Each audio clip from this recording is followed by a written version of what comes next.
20 years after Princess Diana's death, we are hearing for the very first time about the last time she spoke to her sons. Tonight in a new documentary, it's called Diana, Our Mother, Her Life and Legacy. Prince William and Prince Harry share their memories. It debuts tonight on HBO. They also reveal regrets over a phone call with Diana that they had no idea would be their very last. Elizabeth Palmer's outside Kensington Palace in London. Liz, good morning. Good morning. Kensington Palace behind me is where Prince William and his family live now, but of course it's where Diana lived too, more than 2 decades ago, and so full of the kinds of memories and recollections evoked in this documentary. A little bit too raw up until this point. It's still raw. 2 decades after Princess Diana's sudden and shocking death, her royal sons reminisce about life with their famous mother. She may have been the most photographed woman in the world, but at home, she was just mum. She was one of the naughtiest parents. She would come and watch us play football and, smuggle sweets into our socks. They remember, too, how she loved to dress them up in silly costumes and to snap family pictures. We felt, incredibly loved, her and I. The memories are inevitably bittersweet. The last time the princes spoke to their mother, she was in Paris hours before she died. And they were far away in Scotland with their grandmother, the Queen, in a hurry to go out and play. Harry and I were in a desperate rush to say goodbye, William says.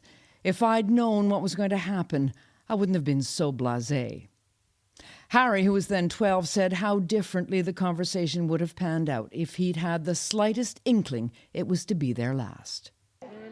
Now, 35 years old, William is making sure that Lady Diana is recognized as Granny Diana by his own 2 children.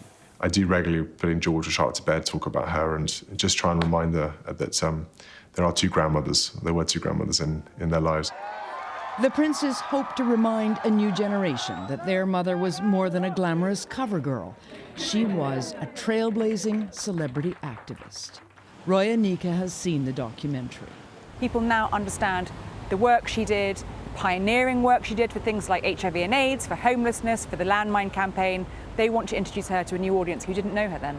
The boys who knew her best have now followed her lead to become public champions for the vulnerable. People with mental health problems or injured servicemen, a cause Harry spoke to Norah O'Donnell about last year. I'd hope she'd be incredibly proud. I hope she'd be sitting up there having her own little party and looking down thinking, what we've achieved, because it's a massive team effort. What we've achieved is absolutely brilliant. It's been clear for some time how much the princes admired and respected their mother's public activism, but what we're now learning is how much in private they just adored her sheer playfulness. Jeff?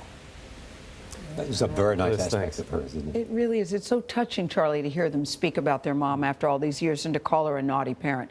Also goes to show you never know when it's going to be the last conversation with someone. I'm struck by that. It's too bad they feel so badly about that because you do never know, right? Yeah. She clearly adored them and they her. Good to see.